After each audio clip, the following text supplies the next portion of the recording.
De deux régions qui sont aux antipodes, c'est-à-dire l'Abitibi-Témiscamingue, Gaspésie et la Madeleine, ouest en est, qui ont en commun plusieurs choses. Ils ont des problèmes majeurs en matière d'infrastructures, vétustes en santé. On souhaite, la population a besoin de voir le gouvernement se commettre et investir dans la rénovation des urgences, du bloc opératoire, des soins intensifs. Ces deux régions ont aussi en commun le fait que le premier ministre n'a pas jugé bon de nommer un ministre responsable de la région, avec pour résultat que les projets d'investissement n'avancent pas. Mais là, on a trouvé une façon de pouvoir faire patienter la population en confiant aux députés le soin de mettre des pétitions en œuvre sur le site de l'Assemblée nationale. 25 000 personnes ont signé une pétition en Abitibi-Témiscamingue pour la rénovation de l'hôpital d'Amos, l'urgence, le bloc opératoire des soins intensifs. Et de notre côté, à Bonaventure, les députés de l'endroit portent une pétition. Il y a déjà plus de 3 000 personnes qui ont signé. Le problème, c'est que lorsqu'on arrive à déposer la pétition et à demander à la Commission santé et services sociaux de s'en saisir, bien, les mêmes députés de la CAQ nous disent « c'est pas le bon moyen pour faire avancer le dossier ». Trouver l'erreur. Alors, je pense que dans ce dossier-là, on a vraiment un problème majeur et le gouvernement, pour en rajouter une couche, le ministre de la Santé lui-même, une fois que tout ce débat-là a été fait et que la pétition a été mise à la filière 13, dit « je suis pas au courant de la pétition, mais c'est vrai qu'on a de grands enjeux dans les régions. De façon générale, la population est en attente de ces investissements-là, puis on va y arriver un jour. » Alors, nous, on a vraiment l'impression qu'on tourne en rond dans ce dossier-là, puis que le ministre, puis que le gouvernement nous doit des explications à savoir pourquoi ces projets-là n'avancent pas et pourquoi on se moque essentiellement de la population en leur disant « signez des pétitions, là, comme ça on va gagner du temps ». On en perd beaucoup de temps. Face aux menaces tarifaires de Donald Trump, le premier ministre du Québec continue à s'écraser et non seulement il continue à maintenir qu'il va faire beaucoup de compromis dans le secteur du bois, dans le secteur de l'aéronautique et dans le secteur de l'aluminium, il continue à maintenir qu'il va envisager imposer un tarif additionnel sur nos propres exportations d'aluminium. Ce qu'il y a d'intéressant, c'est qu'hier, il y avait une motion du mercredi qui demandait ceci, que l'Assemblée nationale déclare que l'imposition de tarifs à l'exportation sur l'aluminium québécois, comme le propose le premier ministre du Québec, serait néfaste pour l'industrie québécoise de l'aluminium et tout particulièrement pour l'économie de la région du Saguenay-Lac-Saint-Jean. Ce qu'à peu près tout le monde au Saguenay-Lac-Saint-Jean dit, ce que toute l'industrie de l'aluminium dit. Et hier, pendant les 2 heures de débat, la ministre Fréchette s'est levée, n'a pas du tout appuyé la proposition du premier ministre, n'a rien dit en faveur de la proposition du premier ministre. La ministre responsable du Saguenay-Lac-Saint-Jean, André Laforêt, s'est levée, elle a fait un beau discours, elle n'a pas dit un mot en appui à la proposition du premier ministre. Et tous les députés de la CAQ qui se sont levés n'ont dit aucun mot en faveur de la proposition du premier ministre. Le premier ministre a l'air bien seul avec sa proposition de surtaxer, de surtarifer nos propres exportations d'aluminium. Et hier, il était tout seul de son côté en Chambre. Je mets formellement au défi ce matin la ministre responsable de la région du Saguenay-Lac-Saint-Jean, André Laforêt, le député de Lac-Saint-Jean, Éric Girard, le député de Jonquière, Yannick Gagnon, la députée de Roberval, Nancy Guillemette, et le député de Dubuque, François Tremblay, de voter pour la motion du mercredi qui indique que ça va être néfaste pour l'économie du Québec d'imposer nous-mêmes des tarifs additionnels sur nos exportations d'aluminium. Là-dessus, on est prêt à répondre à vos questions. Et là-dessus, c'est intéressant qu'on pourrait faire un lien entre vos deux propos. C'est quoi? C'est que vous mettez de l'avant les divisions au sein de la CAQ. Le fait que des députés de la CAQ fassent signer des pétitions, est-ce que c'est pas un... Au lieu de passer par le caucus, puis là, à nouveau, un manque d'appui au premier ministre, est-ce que c'est un peu ça, votre propos? Dans la question tarifaire, on a un premier ministre qui se bombe le torse hier, mais qui a décrit quelqu'un qui s'écrase devant les menaces tarifaires du président Trump, qui offre de faire beaucoup de compromis, qui ne considère pas l'avantage qu'on a avec l'aluminium. Il s'est décrit lui-même en disant ça. Mais il continue de maintenir que c'est une bonne idée de surtaxer, de mettre une surtaxe Legault, un surtarif Legault sur nos propres exportations d'aluminium. Personne Personne ne parle en faveur de cette mesure-là. Et ça fait 2 fois que j'essaie de questionner la ministre Fréchette sur cette question-là. Je n'ai pas de réponse. C'est le premier ministre qui se lève en réponse à mes questions. Et hier, pendant le débat de 2 heures, revoyez ce débat-là. Personne de la CAQ ne s'est levé pour dire « oui, c'est une bonne idée ». C'était ça la question. La motion portait sur les surtarifs de l'aluminium pour dire que non, on ne peut pas faire ça. C'est pas bon pour le Québec. Ça affaiblit le Québec. C'est une mauvaise idée. C'est une mauvaise tactique de négociation. Mais je comprends. Les députés de la région, maintenant, vont-ils avoir le courage de voter en faveur, de se tenir debout pour leur région et de dire, ben non, on ne viendra pas nuire à l'économie du Saguenay-Lac-Saint-Jean? Tout à l'heure, M. Paradis, la DG, va déposer son rapport sur la Société de l'assurance automobile du Québec avec ce que vous avez su, ce qu'on a su cette semaine, le site web qui ne marchait pas. À quoi vous attendez, puis allez-vous réagir plus tard aussi? Bien, c'est sûr qu'on va attendre de lire le rapport. Vous nous demandez là, de réagir avant. On va le lire, mais... Est-ce que vous attendez à retrouver dans ce rapport-là des mots quand même assez durs? Oui, parce que tout le monde au Québec est au courant du fiasco SACLIC. Et ce qui est sorti comme information là, dans les derniers jours, c'est que le gouvernement était au courant qu'il y avait des voyants rouges un peu partout, qui est allé de l'avant. Et Paul Saint-Pierre Plamondon a questionné le premier ministre là-dessus. Puis il lui a dit, mais qu'en est-il de la responsabilité ministérielle? Parce que ce qu'on entend depuis le début dans ce dossier-là, c'est que c'est la faute à plein de monde, mais c'est jamais la faute du ministre. Alors nous, on a dit que le premier ministre fasse ce qu'il faut, qu'il convoque son propre ministre et qu'il s'assure qu'il y a de l'imputabilité, qu'il y a de la responsabilité ministérielle. Donc malheureusement, j'aimerais vous dire qu'on va avoir un rapport nuancé, etc., mais... Tout le monde au Québec s'attend à ce que ce soit un rapport qui mette le doigt sur des réalités qui sont déjà connues, c'est-à-dire que ça a été une gestion, ça a été une très mauvaise gestion, tout ce dossier-là. Contre-tarif, oui. D'habitude, quand le premier ministre se lève pour répondre à une question, c'est une bonne chose, mais vous semblez vouloir que ce soit les ministres qui se lèvent à la place du premier ministre pour répondre à vos questions. Non, mais entendons-nous. Moi, je suis très heureux d'avoir un dialogue avec le premier ministre du Québec, mais je note quand même que j'essaie de voir si la ministre, elle entend protéger. C'est la ministre de l'Économie. Je veux savoir comment elle entend protéger les secteurs névralgiques à l'économie du Québec que le premier ministre a décidé lui-même de jeter sous les roues de l'autobus, à l'encontre de tout ce qui est connu en matière de négociation, en matière de commerce international. Il s'en va à Washington, alors que Donald Trump est au summum de sa force actuellement. Il vient d'être élu, là, puis il est au summum de sa force. Le premier ministre dit lui-même, « Ouais, nous, par contre, on n'est pas en position de force parce que notre premier ministre au Canada, il est en sursis. Et ce qu'il va faire, il commence en disant, « Voici les secteurs sur lesquels je suis prêt à faire beaucoup de compromis, dont l'aluminium. » C'est absolument inexplicable comme stratégie. Justement, d'après vous, est-ce qu'il consulte ses ministres ou il agit... Bien, c'est ça qu'on veut savoir. C'est ça qu'on veut savoir. Qu'est-ce que la ministre en pense?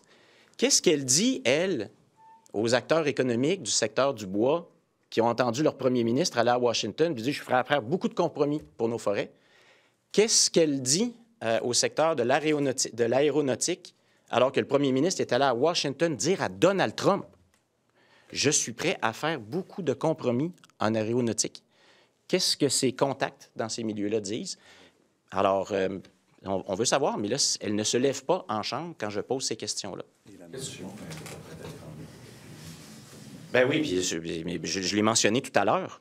Ce qui est étonnant, c'est que la motion du mercredi, proposée par le collègue de Marguerite Bourgeois, propose qu'on se prononce sur cette question, cette proposition. Ça vient de François Legault, là. Ça vient de nulle part ailleurs, quelque chose d'assez inédit dans l'histoire. On va dire, nos produits, notre aluminium est victime d'une menace de tarifs qui pourrait s'ajouter à d'autres tarifs, hein, parce qu'actuellement, on ne sait pas encore si Donald Trump entend ajouter 25 % de tarifs sur l'aluminium, qui s'ajouterait à 25 % de tarifs sur l'ensemble des produits qui viennent du Canada. Et lui, en plus d'un potentiel 50 % on ne le sait pas encore, je ne suis pas en train de dire que ça va être ça, mais de ce potentiel-là, lui dit, moi, je vais rajouter un tarif de chez nous. Qu'est-ce que ce ministre en pense? Qu'est-ce que les ministres pensent de ça? Elle ne s'est pas prononcée hier sur cette question-là. Est-ce que ça brasse au Conseil des ministres? Est-ce que les ministres, d'après vous, s'expriment? Avez-vous des échos par rapport à ça? La question se pose. la question se pose, mais en tout cas, actuellement, on a des indications. Moi, je veux entendre la ministre sur ces questions-là, parce que c'est dans ses responsabilités, puis c'est ma vis-à-vis. C'est le premier ministre qui répond.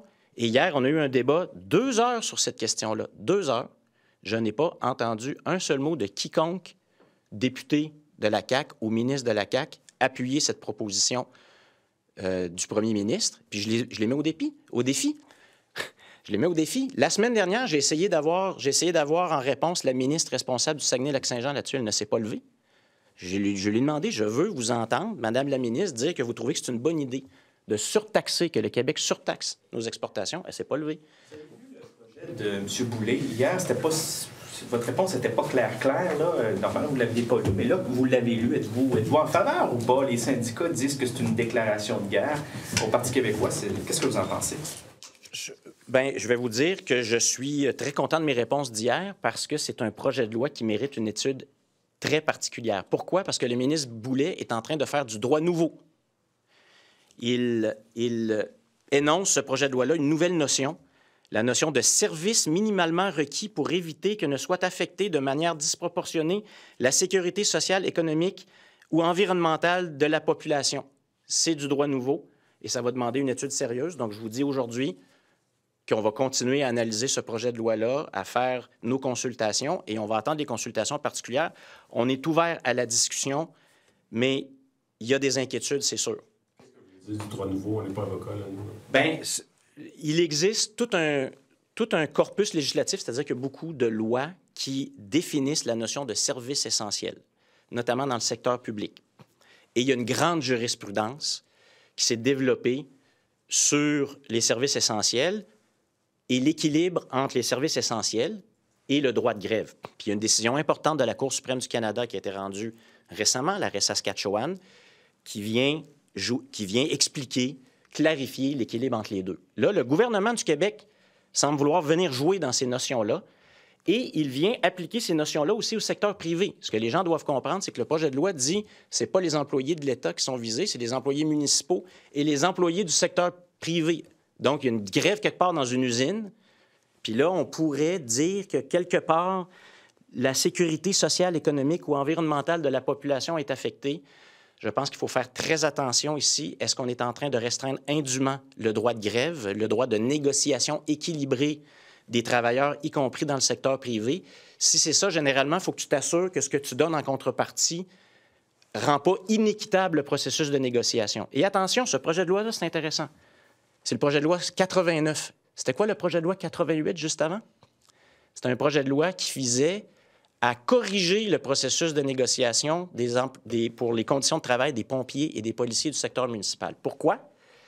Parce qu'il y a 10 ans, le gouvernement du Québec avait bouleversé le régime de négociation. Les syndicats sont allés devant les tribunaux et ils ont gagné. La Cour a dit ce processus nouveau qui a été déterminé est inéquitable.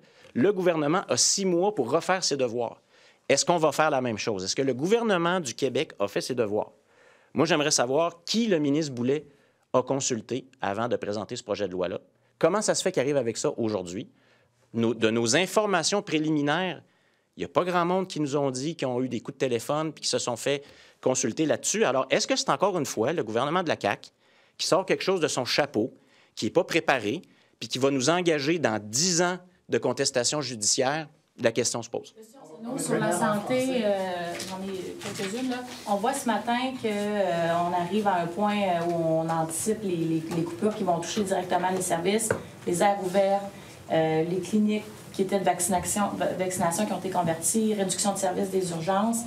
Comment vous réagissez à cette nouvelle-là? C'est assez extraordinaire de voir que ce dont le gouvernement s'enorgueillissait, ses réussites, là, c'était d'avoir créé des cliniques spécialisées où on pouvait favoriser la vaccination, les prélèvements. On s'apprête à mettre la hache là-dedans. Demandez à Lionel Carman à quel point il était fier de développer le réseau des aires ouvertes mur à mur à travers l'ensemble du Québec, même si les gens disaient il y a déjà les maisons de jeunes, il y a déjà les CLSC, tout. On va imposer une nouvelle façon de faire et tout ça. On est prêt à mettre la hache là-dedans. Les urgences à travers l'ensemble du territoire. Un gouvernement qui se prétend être le gouvernement des régions est prêt à créer des déserts médicaux un peu partout dans les régions du Québec. On en est rendu là. Pourquoi? Parce que le gouvernement a décidé qu'il allait donner des baisses d'impôts. Il allait donner des chèques préélectoraux. Il est parti d'un surplus de 7 milliards de dollars pour nous plonger dans un déficit historique de 11 milliards de dollars. Puis maintenant, bien, il est prêt à remettre en question à peu près toutes les petites avancées qu'il avait voulu mettre de l'avant en santé et services sociaux et faire payer les citoyens pour ses mauvaises décisions et sa mauvaise gestion. Mais donc, les aires ouvertes puis les centres, les cliniques de vaccination, est-ce que c'est quand même un exemple où peut-être il y a matière à réflexion parce que, comme vous le laissez entendre, ces services sont peut-être pas optimaux là, ou super utilisés en ce moment? Là. Mais en fait, c'est le gouvernement qui est en train de révéler à quel point ces décisions résultent en un échec complet. Moi, je pense que tant qu'à y être, on pourrait aussi remettre en question les investissements massifs qui ont été consentis dans les infrastructures, dans le béton, des maisons des aînés, sans faire le virage des soins à domicile. Là aussi, on est en train de couper dans les soins à domicile.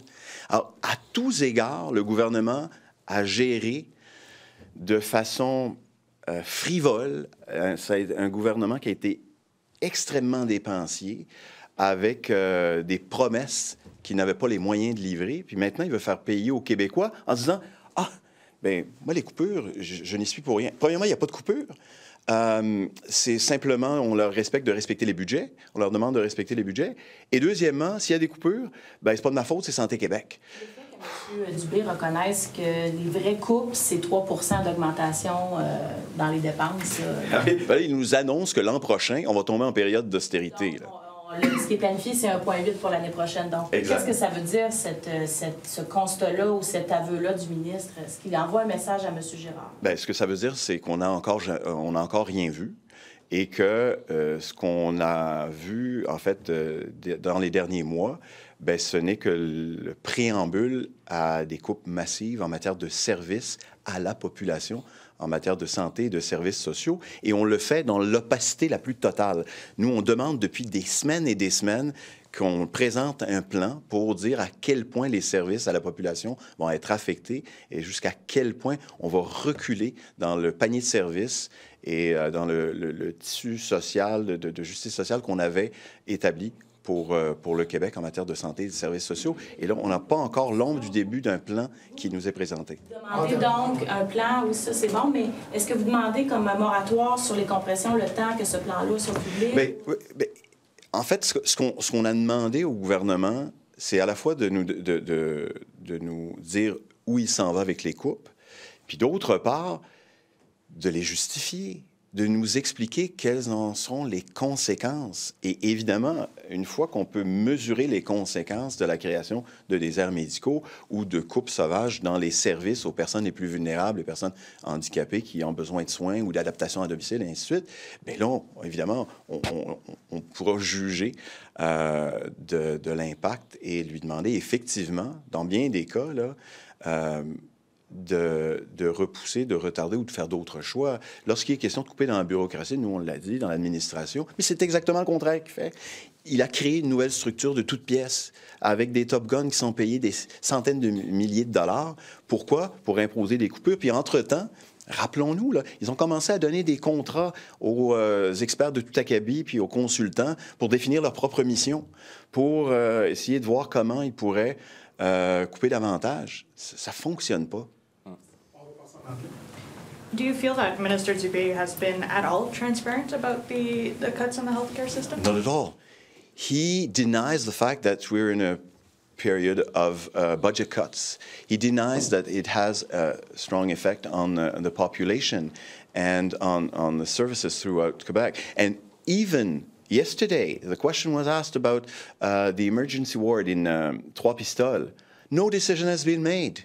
We know that they're about to close it. There was an article again this morning saying that many of the emergency wards throughout the Quebec regions will have their opening hours cut dramatically, weekends and nights, and eventually it will just, stop the service. That's what's coming.